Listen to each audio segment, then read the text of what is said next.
warahmatullahi wabarakatuh. Perkenalkan, saya Iin Kurnia, calon guru penggerak angkatan 11 dari Kabupaten Kebumen. Akan memaparkan tentang koneksi antar materi, yaitu pada modul 1.2 pembelajaran berdiferensiasi. Apa itu pembelajaran berdiferensiasi? Pembelajaran berdiferensiasi merupakan usaha guru dalam menyesuaikan proses pembelajaran di kelas untuk memenuhi kebutuhan belajar individu murid. Pembelajaran berdiferensiasi adalah pembelajaran untuk mendukung semua murid di kelas. Bagaimana cara untuk dapat melakukan pembelajaran berdiferensiasi di kelas? Agar dapat melakukan pembelajaran berdiferensiasi, guru harus yang pertama, harus mengetahui atau memahami tujuan pembelajaran. Yang kedua, mengetahui dan merespon kebutuhan belajar murid. Yang ketiga, menciptakan lingkungan belajar yang mengundang murid untuk belajar. Yang keempat, melakukan manajemen kelas yang efektif. Dan yang kelima, melakukan penilaian berkelanjutan. Berkaitan dengan kebutuhan belajar murid, guru harus memahami 3 aspek, yaitu yang pertama, kesiapan belajar murid atau readiness. Yang kedua, minat belajar. Yang ketiga, profil belajar murid.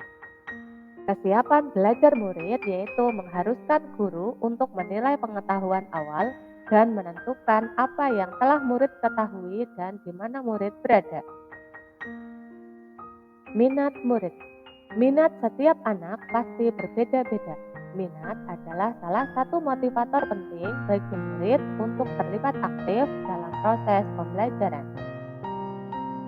Profil belajar murid yaitu terdiri dari lingkungan, budaya, gaya belajar, dan kecerdasan majemuk. Kebutuhan belajar murid dapat diidentifikasi berdasarkan cara-cara berikut ini. Yang pertama, mengamati perilaku murid. Yang kedua, mengidentifikasi pengetahuan awal. Yang ketiga, mereview dan melakukan refleksi terhadap praktik pengajaran. Yang keempat, berbicara dengan guru murid sebelumnya. Yang kelima, membaca rapot murid di kelas sebelumnya. Dan yang keenam, menggunakan berbagai penilaian formatif dan diagnostik. Strategi untuk mendiferensiasi pembelajaran.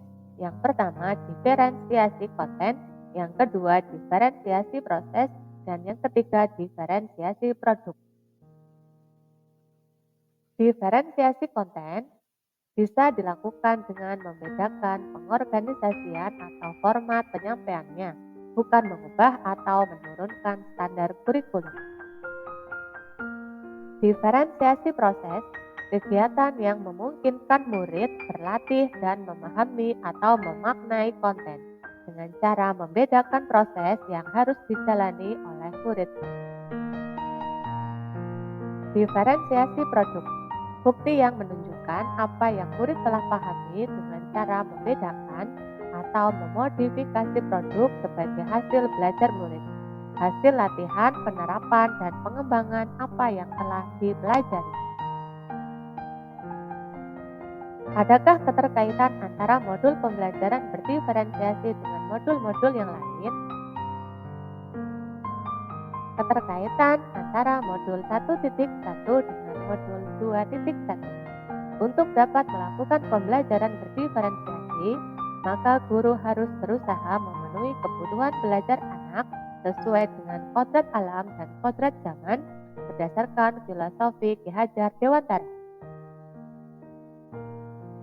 Keterkaitan modul 1.2 dengan modul 2.1, yaitu dalam melakukan pembelajaran berdiferensiasi, seorang guru penggerak harus bisa berpihak pada murid, reflektif, mandiri, kolaboratif, dan inovatif untuk menciptakan pembelajaran-pembelajaran berdiferensiasi agar dapat memenuhi kebutuhan murid. Dengan demikian, seorang guru penggerak dapat mewujudkan kepemimpinan murid dengan menuntun murid merdeka belajar. Hal ini sesuai dengan nilai dan peran guru penggerak. Keterkaitan modul 1.3 dengan modul 2.1. yaitu pembelajaran berdiferensiasi dapat menjadi salah satu strategi untuk mewujudkan visi guru penggerak yang berpihak pada murid.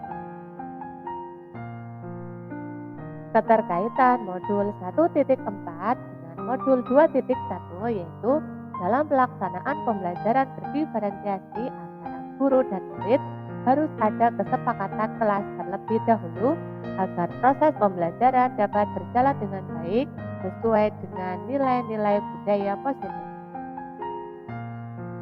Demikian pemaparan koneksi antar materi modul 2.1. Terima kasih, see you next time. Wassalamualaikum warahmatullahi wabarakatuh.